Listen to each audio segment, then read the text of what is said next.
Bismillahirrahmanirrahim. Alhamdulillahirabbil alamin. Wassalatu wassalam ala asyrafil anbiya'i wal mursalin sayyidina maulana Muhammadin wa ala alihi wa sahbihi ajma'in. Qala al-musannif rahimahullah wa nafa'ana bi'ulumihi fid dharain amin. Yang ke-14, adab-adab puasa. Tidak sepatutnya kalau engkau hanya puasa pada bulan Ramadan saja.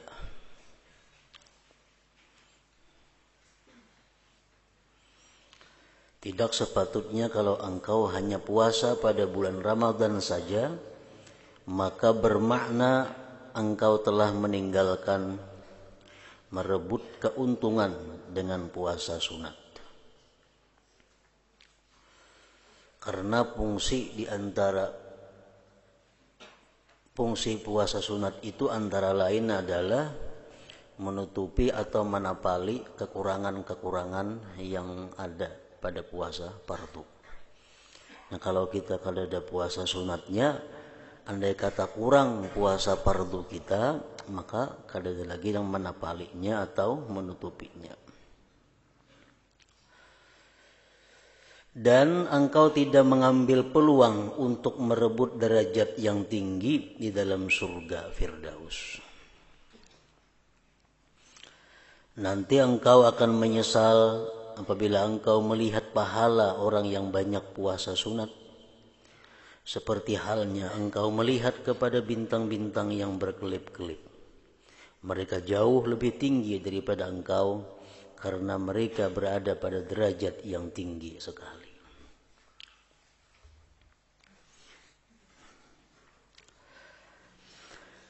Di sepanjang tahun ada hari-hari yang mempunyai kelebihan yang telah disebutkan di dalam hadis-hadis Rasulullah sallallahu alaihi wasallam dan mempunyai ganjaran yang sangat besar bagi orang yang berpuasa pada hari-hari tersebut. Hari-hari itu ialah pertama hari Arafah.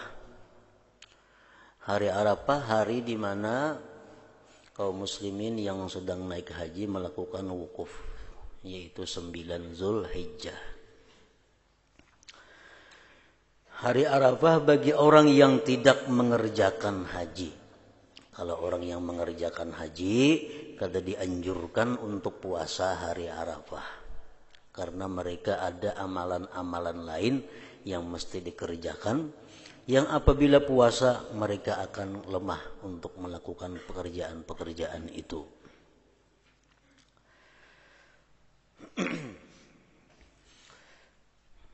Nah, kenapa dianjurkan kita puasa hari Arafah itu? Bahkan diberi ganjaran yang besar bagi orang yang puasa pada hari Arafah. Karena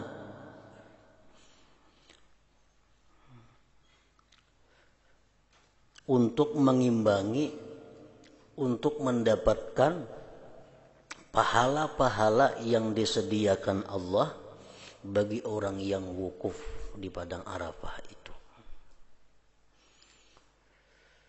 Nah, jadi Allah Subhanahu wa taala dengan maha adilnya, maha bijaksananya, tidak ada amalan-amalan yang tidak bisa dikerjakan oleh manusia. Seperti orang yang kada bisa naik haji, lalu dia kada bisa melaksanakan tawaf, kada bisa melaksanakan wukuf, kada bisa melaksanakan mabit. Tapi orang-orang yang tidak mampu naik haji itu masih diberi kesempatan oleh Allah untuk mendapatkan pahala-pahala seperti itu. Seperti Arafah. Di hari Arafah, orang-orang muslimah yang wukuf mendapat ganjaran yang besar. Nah, bagi kita yang tidak naik haji, bila mana kita di kampung kita ini puasa di hari Arafah itu, maka kita akan kebagian pahala-pahala orang yang wukuf di Arafah sana. Nah, contohnya lagi, orang yang kada mampu naik haji.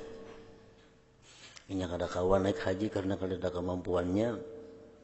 Namun ia ingin agar dapat pahala haji sempurna.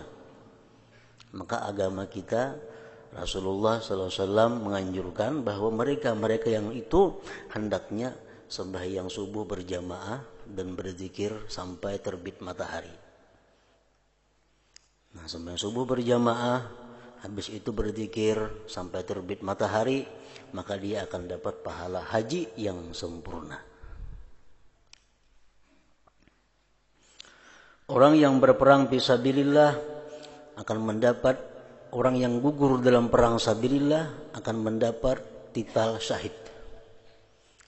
Orang yang syahid artinya orang yang selamat daripada berbagai macam cobaan, godaan, fitnah mulai kubur sampai seterusnya. Nah, orang-orang atau kita-kita yang tidak berperang di sabilillah itu pun bisa kita dapatkan pahalanya itu apabila kita punya niat yang benar tentang sabilillah itu. Nah, jadi walhasil semua pekerjaan ibadah-ibadah itu kadang-kadang kita kada bisa melakukannya. Jadi orang miskin, orang kaya, orang sihat, orang sakit, orang merdeka, orang yang jadi budak, semuaan bisa mengamalkan atau mendapatkan pahala yang disediakan Allah bagi amalan-amalan yang ditentukan itu. Yang kedua, hari Asyura. Hari Asyura disunatkan kita puasa. Hari Asyura ini asalnya adalah satu bentuk syukurnya.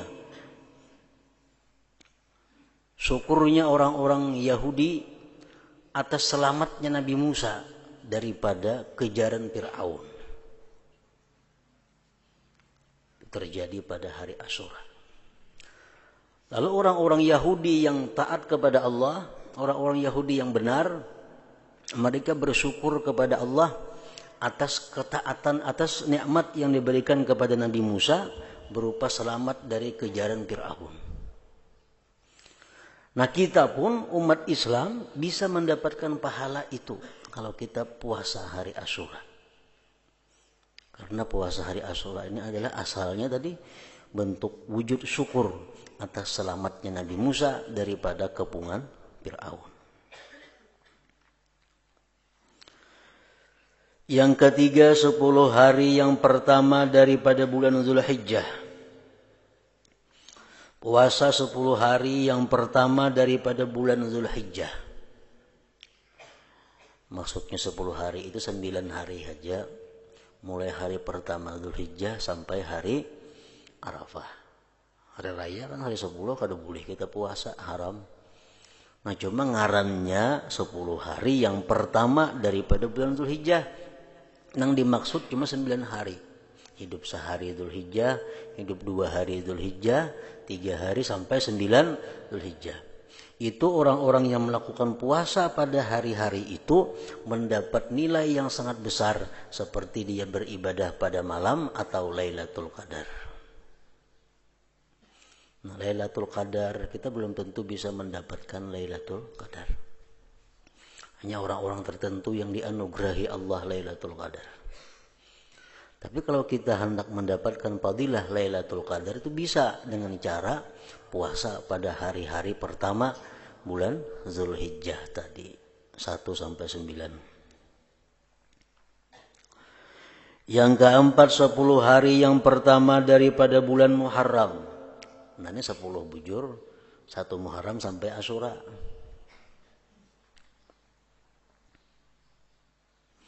Yang kelima, bulan Rajab. Yang keenam, bulan Sya'ban. Yang ketujuh, bulan-bulan haram. Yaitu ada 4. 3 bulan berturut-turut, yaitu bulan Dzulqa'dah, Dzulhijjah, dan Muharram. Dan 1 bulan yang tunggal, yaitu bulan Rajab. Nah itu 7 macam itu adalah hari-hari mulia yang telah dijelaskan pada minggu dahulu, bahwa orang-orang yang dicintai Allah Subhanahu wa taala akan dimudahkan Allah untuk beribadah, untuk menggunakan waktu sebaik-baiknya pada hari-hari yang mulia itu. Sedangkan tanda orang yang dimurkai Allah bahwa dia melakukan maksiat-maksiat pada hari-hari yang dimuliakan oleh Allah Subhanahu wa taala. Jam bulan Ramadan itu bulan suci, bulan yang penuh berkah, segala amal ibadah dilipat gandakan pahalanya. Nah, orang-orang yang dicintai Allah, dia selama Ramadan dipermudah oleh Allah melakukan kebaikan-kebaikan. Tapi kalau orang itu dimurkai oleh Allah, maka dia pada bulan Ramadan akan melakukan berbagai macam kemaksiatan.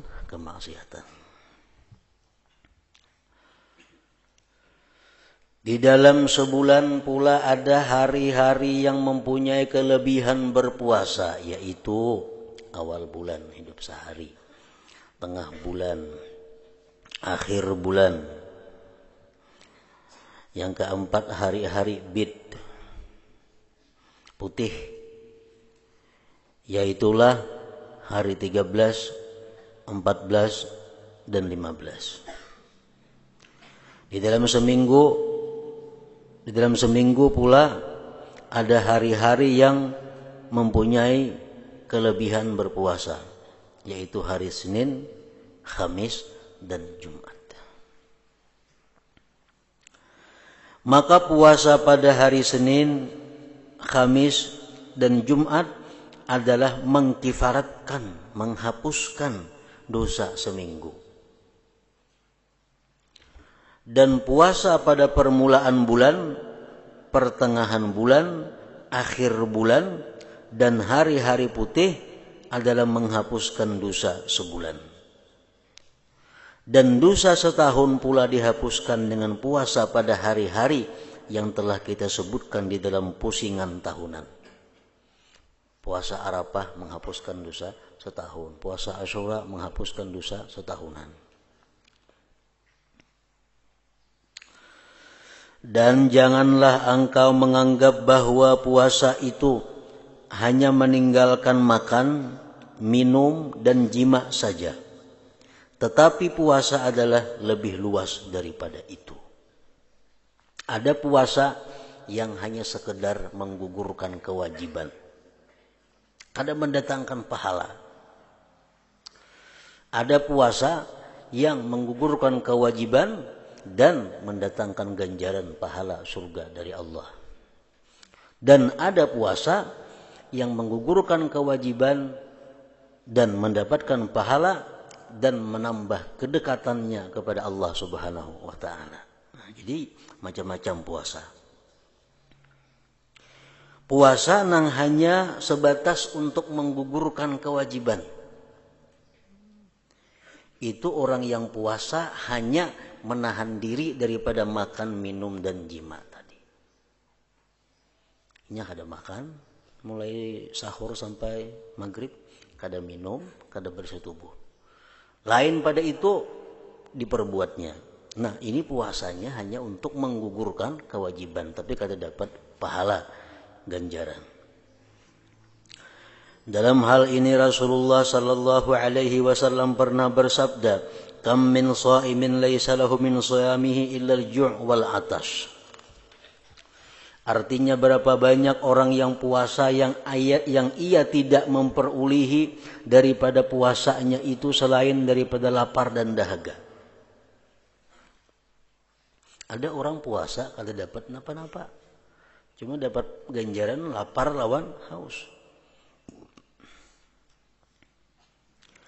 Maka kesempurnaan puasa itu bahwa engkau menjaga seluruh anggotamu daripada membuat sesuatu yang dibenci oleh Allah Subhanahu wa taala. Maka engkau mesti menjaga mata daripada melihat perkara-perkara yang diharamkan, dan menjaga lidah daripada bercakap dengan perkara-perkara yang tidak berfaedah, dan menjaga telinga daripada mendengarkan perkara-perkara yang diharamkan. Karena orang yang mendengar orang lain mengumpat adalah sama dosanya dengan orang yang berkata. Dan orang yang mendengar dikira sama hukumnya dengan orang yang mengumpat, kalau ia tidak mengingkari umpatan itu. Jadi orang menggibah, kita mendengari, sama dapat dosanya. Sama dapat dosanya. Nah, bedanya cuma tentang tobat. Kalau orang yang menggibah itu cuma tobatnya, orang yang menggibah itu tobatnya mesti 4. Pertama, menyesal. Yang kedua, berhenti. Yang ketiga, janji tidak mengulang lagi. Yang keempat, minta halal. Nah, itu kalau orang yang menggibah. Kalau orang yang mendengar cukup 3. Menyesal, berhenti, janji kada mau ulang lagi. Kada disuruh minta halal kepada yang digibah itu. Nah, itu untuk orang yang mendengar. Kalau dosa sama. Cuma tobatnya lebih inting daripada orang yang langsung menggibah itu.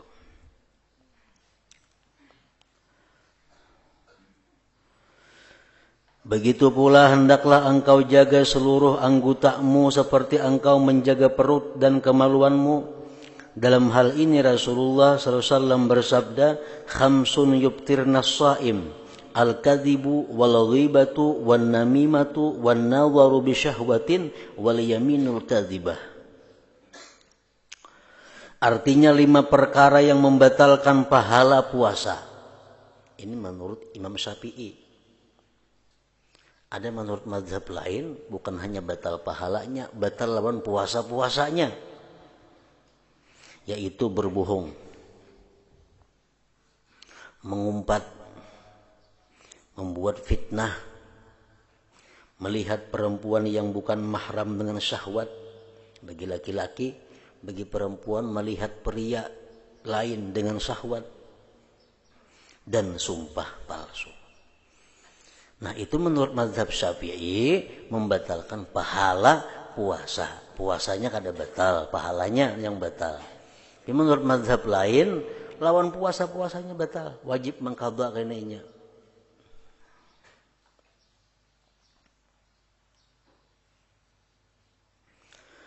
Dan sabda Rasulullah sallallahu alaihi wasallam lagi, "Innamas saumu junnah.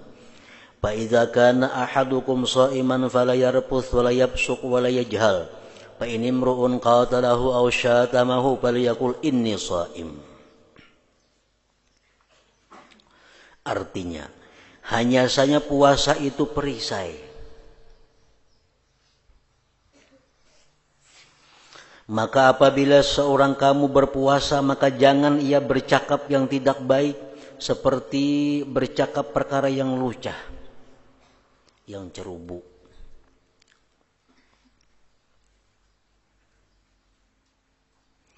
Dan jangan ia membuat maksiat, dan jangan bertindak seperti orang jahil. Jangan kelakuan kayak kelakuan orang jahil. Oleh karena itu, apabila ada orang lain coba memusuhinya atau memakinya, maka hendaklah ia berkata di dalam hatinya kalau ia puasa sunat, di hati dan di mulut kalau ia puasa wajib. Mengapa dikata bahwasanya aku ini berpuasa? Ada orang buai behual, ada orang buai bertengkar. Kalau kita sedang puasa sunat, ucapkan di hati kita, aku puasa. Artinya apa? Kada usah dilawani, dilayani. Kalau kita puasa wajib, ucapkan di hati dan di mulut, ana shaim, aku puasa.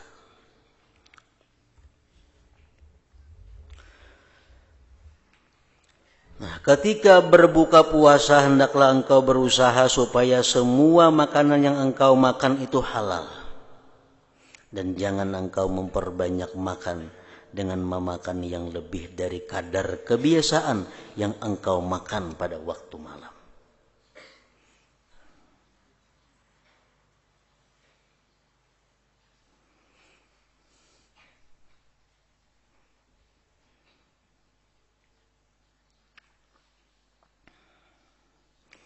Apabila engkau menghimpunkan makanan siang kepada makanan malam untuk engkau makan sekaligus ketika berbuka puasa, maka itu hanyalah memindahkan waktu makan saja. Maka tidak ada makna bagi puasamu. Biasa makan malam tuh sepiring aja, enggak ada puasa. Bila puasa 2 piring. Membalas naik batang hari pemperai makan. Itu ngarannya kada puasa, memindahkan waktu makan banajan itu makan tahari pindah ke malam.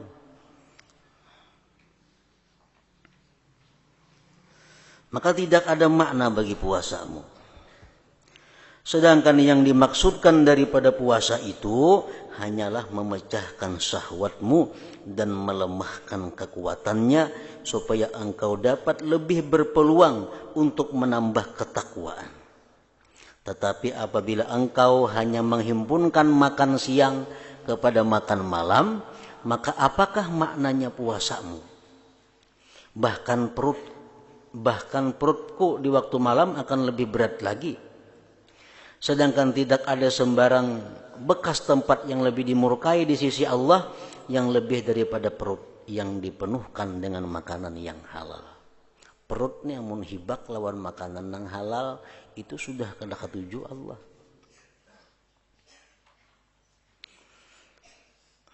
Ada perkara-perkara halal tapi dibenci oleh Allah. Pertama talak. Tapi talak nang bukan dalam keadaan tertentu. Karena sudah kita ketahui talak itu ada wajib, ada sunat, ada makruh, ada haram sebagainya. Talak dalam keadaan umum itu halal tapi dibenci Allah. Yang kedua lagi yang dibenci Allah adalah kenyang. Nah, kenyang dibenci oleh Allah. Maka betapa pula halnya kalau perutmu itu dipenuhi dengan makanan yang haram. Maginnya benci Allah.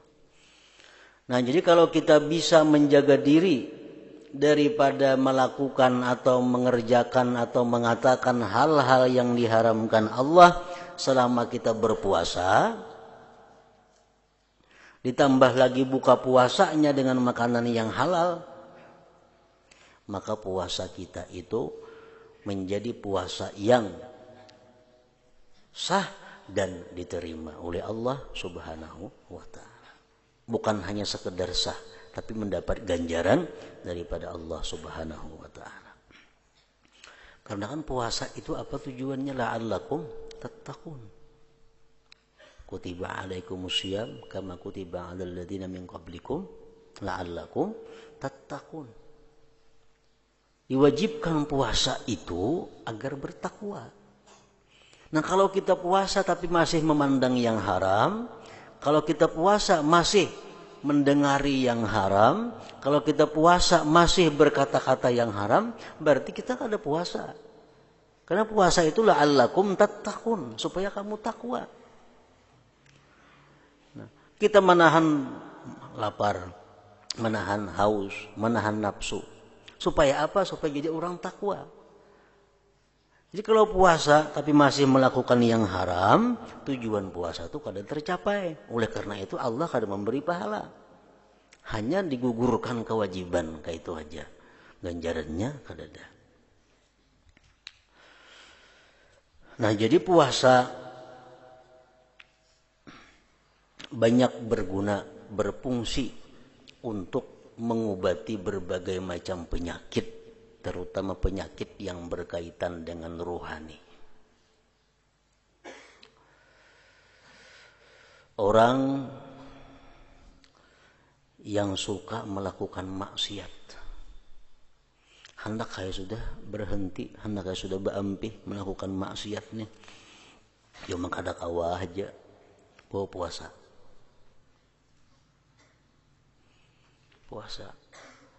Puasanya kayak apa? Puasanya selama 40 hari. Puasa sehari, buka sehari. Buka puasa. Nah, itu akan menutup hati daripada melakukan maksiat yang selama ini sulit dihindari. Itu salah satu di antara faidahnya puasa. Nah, faidah puasa lagi adalah untuk mencerdaskan idrak manusia, mencerdaskan pemahaman manusia. Orang nang lambat paham, lambat menarik apa nang disampaikan. Kayak apa supaya lakas mengerti, supaya lakas paham puasa. Itu menajamkan paham. Di antara fungsi puasa lagi adalah menguatkan hafalan. Orang nang bayi hafal hilang. Itu bawa puasa. Rancaki puasa. Maka akan berfungsi menguatkan hafalannya.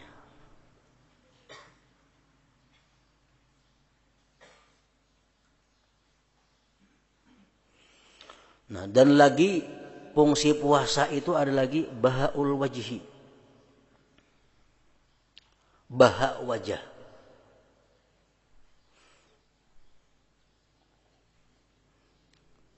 Orang nang pina muram, orang nang pina muhanya kada nyaman dilihat, orang nang muhanya pina gelap daripada cahaya, itu bawa puasa.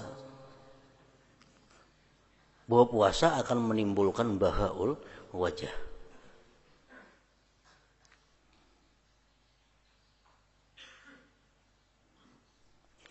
Banyak lagi faidah puasa itu selain daripada yang disebutkan tadi.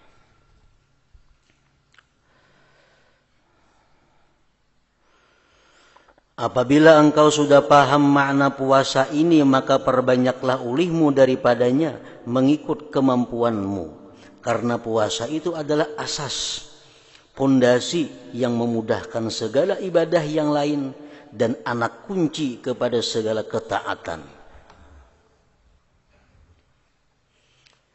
Orang yang mempunyai keinginan,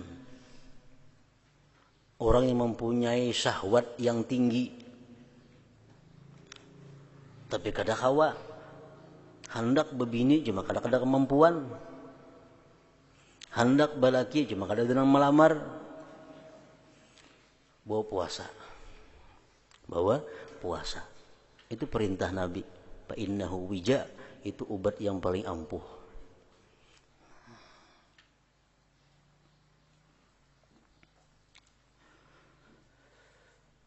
Jadi puasa merupakan pondasi ibadah dan anak kunci kepada segala ketaatan. Oleh karena itu Rasulullah SAW bersabda, qala Allah Ta'ala, kullu hasanatin bi asyri amthaliha ila 700 dha'fin illa shaum fa innahu li wa ana ajzi bihi.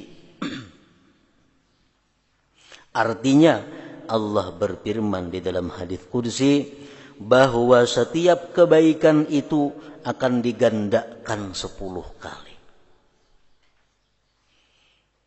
Ini daripada rahmat Allah, kasih sayang Allah kepada manusia. Itu pun masih banyak penghuni neraka. Padahal kalau kita berbuat kebaikan 10 gandanya, berbuat dosa cuma 1, ya tuh masih banyak neraka isinya pada surga. Coba kita bayangkan seandainya 1 maginnya.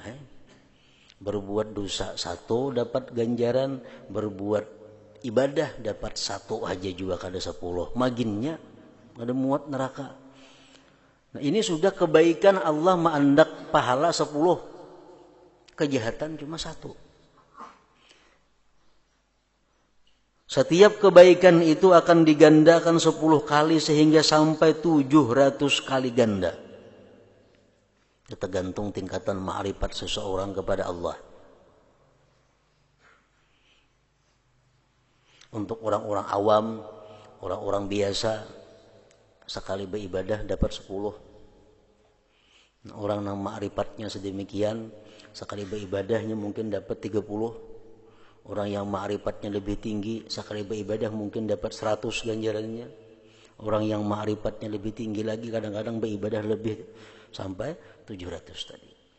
Gandanya ibadah tergantung ma'rifat seseorang kepada Allah. Jadi orang-orang yang sudah ma'rifat kepada Allah itu mereka lebih banyak mengandalkan amal batin, amal hati daripada amal zahir. Kita mengucap la ilaha illallah 1000 kali kita mengucap. Nah, orang nama ma'rifah la ilaha illallah 2 kali gini banyak inya pahalanya pada yang 1000 tadi. Karena ma'rifatnya itu kepada Allah lebih tinggi daripada kita.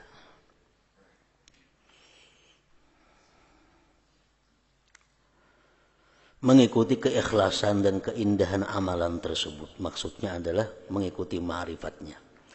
Kecuali puasa, maka puasa itu untukku, jar Tuhan.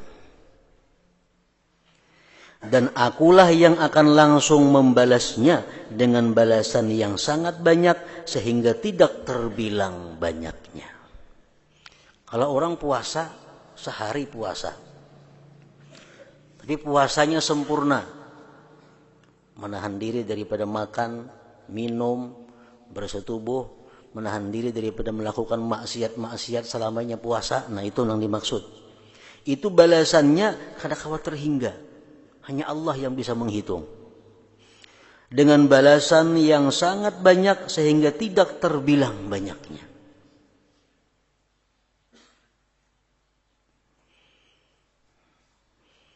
Nah, tadi Allah hadis kudusi mengatakan fa innahu li, itu puasa ge Tuhan ampunku.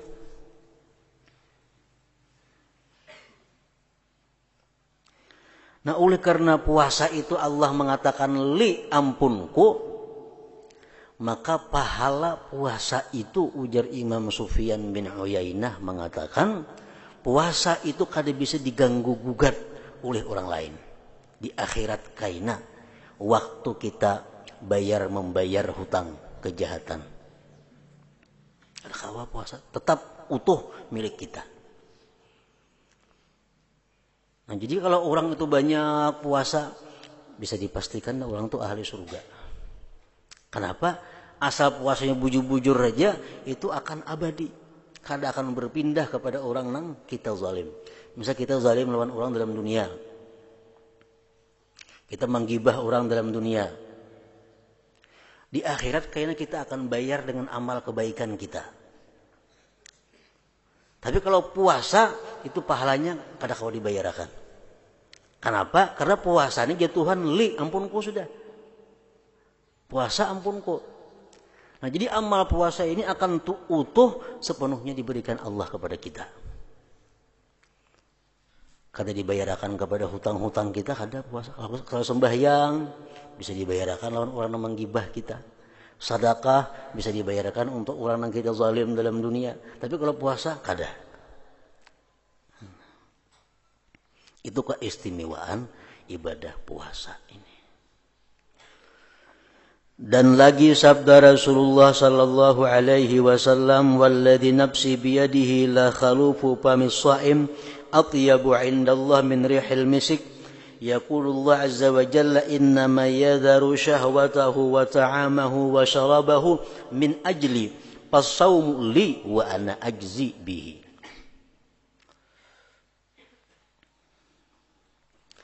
Artinya, demi Allah yang diriku di bawah kekuasaannya, sesungguhnya bau mulut orang yang puasa itu adalah lebih harum di sisi Allah daripada bau minyak kasturi. Makanya bau mulut itu jangan dihilangkan. Dibenci orang puasa itu bersiwak sesudah tengah hari. Kenapa? Karena siwak itu akan menghilangkan bau mulut orang puasa. Allah berfirman, "Hambaku rela meninggalkan syahwatnya, makanannya, dan minumannya karena semata-mata mencari keridhaanku." Kita ini puasa. Kita puasa. Di rumah saya ikut kada ada orang. Kita seorangan di rumah. Hari panas, es ada. Nasi ada, iwak ada, buah ada. Tapi kita kada hendak makan. Menggetuknya kita kada hendak. Kenapa? Karena kita puasa. Nah jadi puasa itu jar Tuhan bujur-bujur inya meninggalkan makan, minum karena aku min ajli. Padahal anda katanya minum, siapa yang melihat, siapa yang tahu, kan yang tahunya. Tapi inya meninggalkan itu semata-mata karena menjalankan perintah Allah. Nah kalau kita sembahyang, kada sembahyang nampak kita ketahuan, kada bersedekah nampak kelihatan. Nah kalau kita kada puasa, siapa yang tahu ada, kada yang tahunya.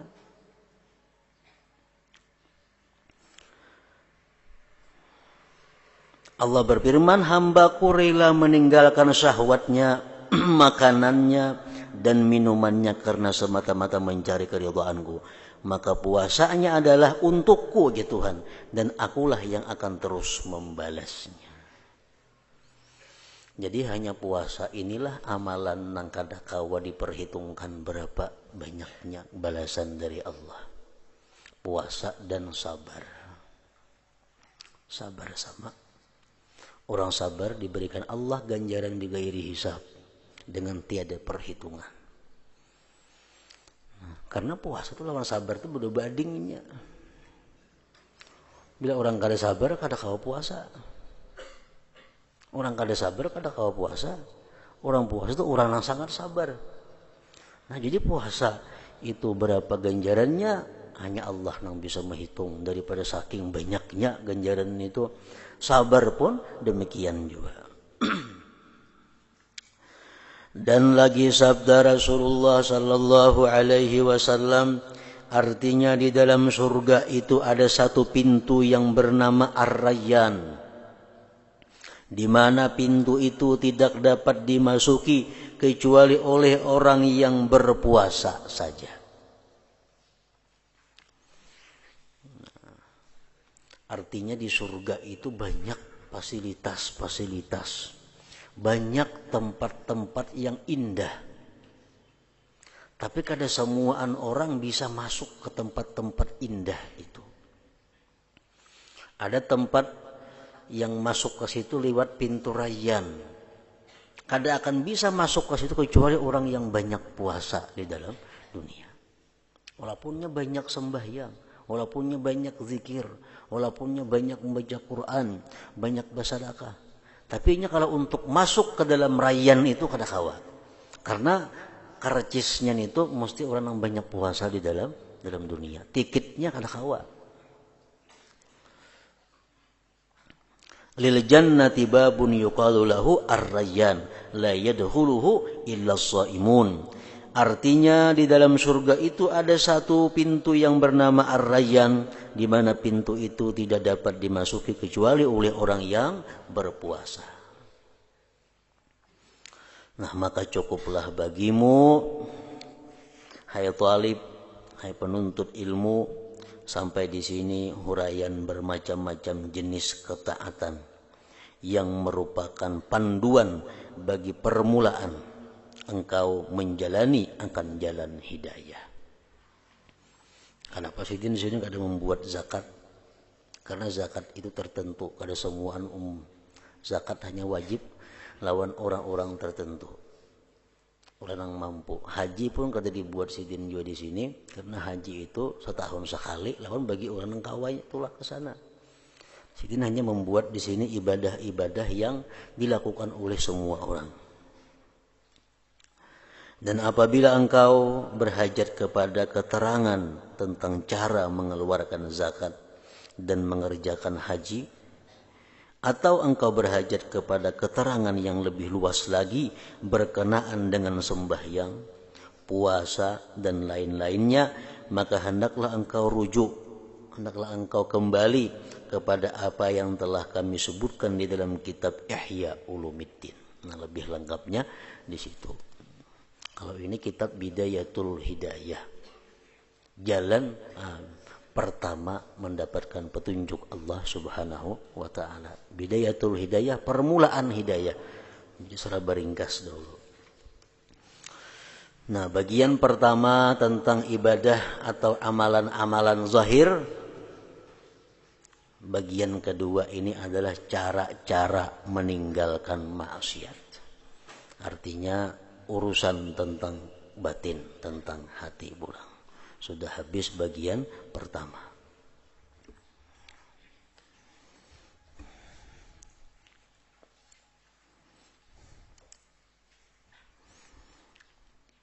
إلى حضرة النبي صلى الله عليه وسلم وصحبه الكرام الفاتحة. بسم الله الرحمن الرحيم. إياك نعبد وإياك نستعين اهدنا الصراط المستقيم. بسم الله الرحمن الرحيم. الحمد لله رب العالمين. اللهم صل وسلم على سيدنا وحبيبنا محمد وآله وصحبه أجمعين. اللهم اغفر لنا ما أخطأنا وما تعمدنا وما أسررنا وما أعلنا وما أسرفنا وما أنت أعلم به منا. أنت المقدم وأنت المؤخر لا إله إلا أنت. اللهم انفعنا بما علمتنا وعلمنا ما ينفعنا وزدنا فهما وعلما وعملا وهدى وتوفيقا برحمتك يا أرحم الراحمين. صلى الله على سيدنا محمد وعلى آله وصحبه وسلم.